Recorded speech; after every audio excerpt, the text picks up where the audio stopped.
Example 74.2. Jenny ran 4 times as fast as her challenger. In fact, she ran 80 miles in 2 hours less than it took her challenger to run 28 miles. You do not want to be in a track race against Jenny. She's fast. All right, anyway. Oh my gosh. Not only did she run 80 miles, but in 2 hours less than her challenger ran 28 miles. That's really good. All right. How fast did each of them run? How long do they run? So, once again, if you take a look at the difference between this problem and the problems we've seen before, usually we don't know the distances. Jenny ran 80 miles, her challenger ran 28 miles. So we know exactly how far both of them ran. So we're going to have Jenny as one category and challenger as the other category. And Jenny's distance is 80 miles and challenger's distance is 28 miles. All right? And again, I'm not going to know the rates or the times. So anytime you're given both distances, you will not know the rates or the times. So if we look at Jenny's rate, do we know how fast Jenny's going? No. Do we know how fast her challenger is going? No. Which one do you want to be R? Challenger. Very good, challenger. If Jenny's running 4 times faster, you want the faster person to have the multiplication. So R for challenger, 4 times R for Jenny. The other option there would be to make Jenny's speed R, and then challenger's speed has to be R divided by 4. And now you got to deal with the fraction. So if you put the faster person as the multiplier, so put the slower person as R, put the faster person as multiply. Another thing they could do with these problems, they could say Jenny ran 3 miles per hour faster than her challenger. So they might do, to run faster, like 3 miles per hour faster, that's R plus 3, right? But 4 times faster, see the times word in there, it's going to be multiplication. All right, next. Jenny's time is 2 hours less than her challenger's time. All right, so Jenny's 2 hours less than challenger. So if I make challenger's time t, I'm going to make Jenny t minus 2. I could have just as easily made Jenny's time t and challenger t plus 2. Now let me just caution you about this.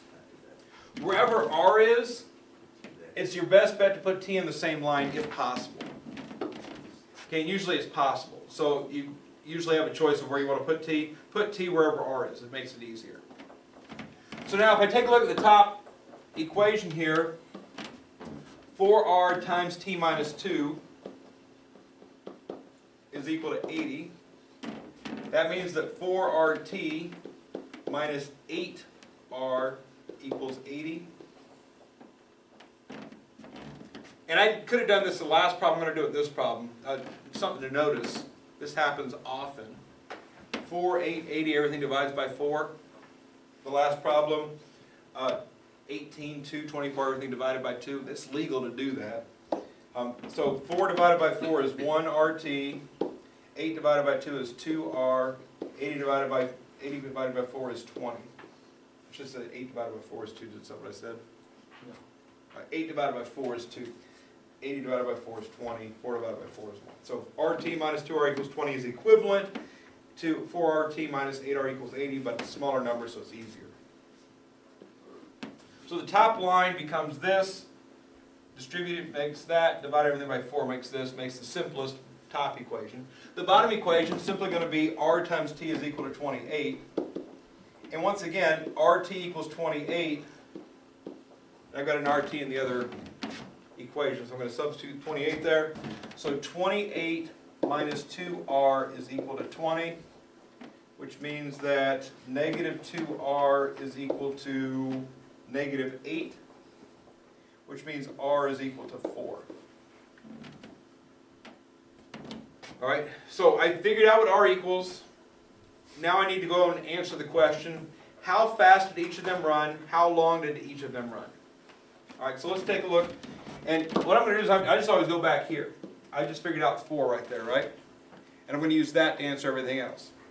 All right, rate times time equals distance. So if R is 4, what does T equal? 7. This is T minus 2. This is 7. 7 minus 2 equals 5. 4 times 4 is equal to 16. 16 times 5 equals 80. 4 times 7 equals 28. That's 2 hours less than that. That's 4 times as big as that. Every relationship that happened amongst the things in the problem is within those numbers. As far as writing the final answer out, this is how I'd like you to do it, please.